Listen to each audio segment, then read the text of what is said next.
Hello guys! Welcome back to my YouTube channel. For today's video, ako ay mag-unboxing ng aking most awaited na parcel. So, hulaan nyo kung ano yun. Not just one, but two.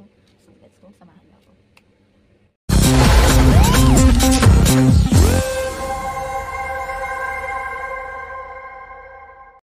So, ayun na nga guys. At balik tayo sa aking channel. Ako uli. Yun. So, tayo magbubukas na ng ating parcel. So, meron akong sound card. Tignan natin kung anong laman.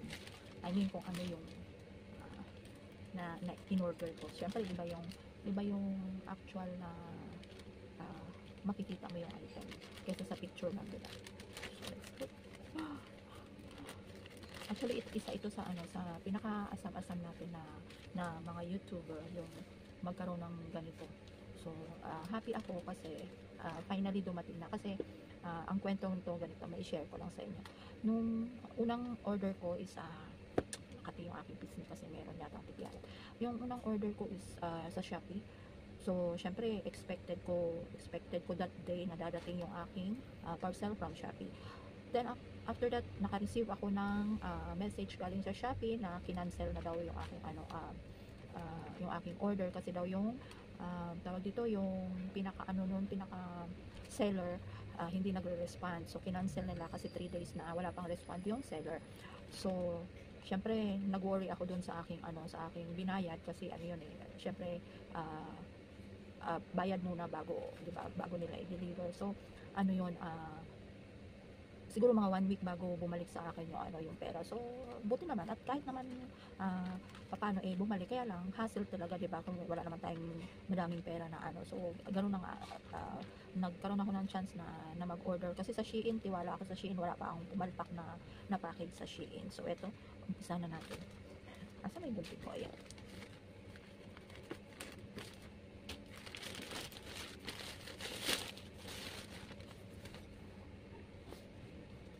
Actually, hindi siya maganda yung packaging niya.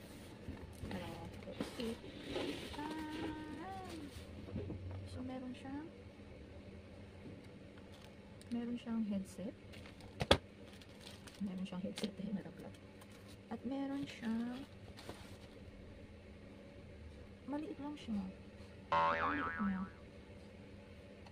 Pero tingnan natin kasi syempre. Tapos meron siyang ayan yung kanyang box. Meron siyang mic. Meron siyang mga ganito. So baling tatlong ganito.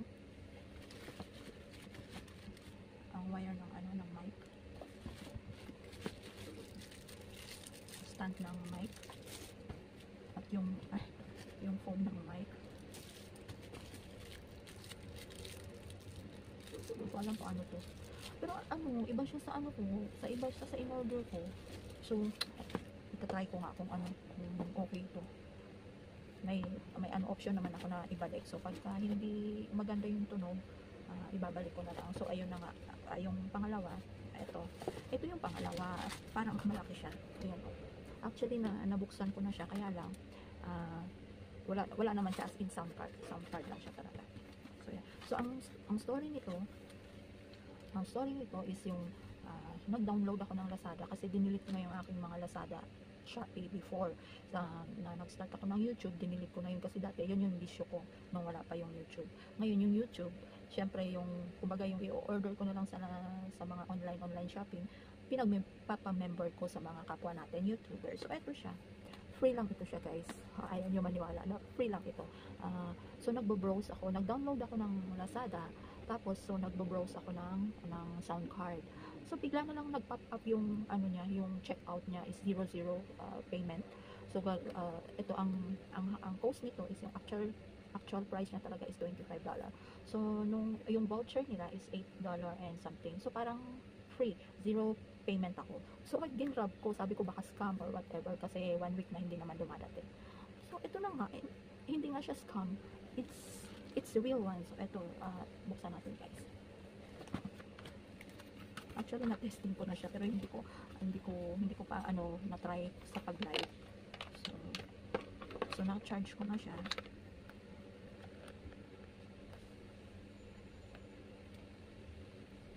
So, So, ayan, di ba? Ang ganda ng ilaw niya. So, itong isang ito, asa na yun? I-open nga natin kung ano.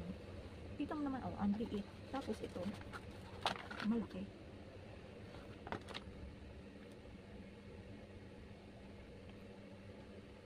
Not bad. Umiilaw naman siya. Pero wala siyang madaming, ano, wala siyang madaming design.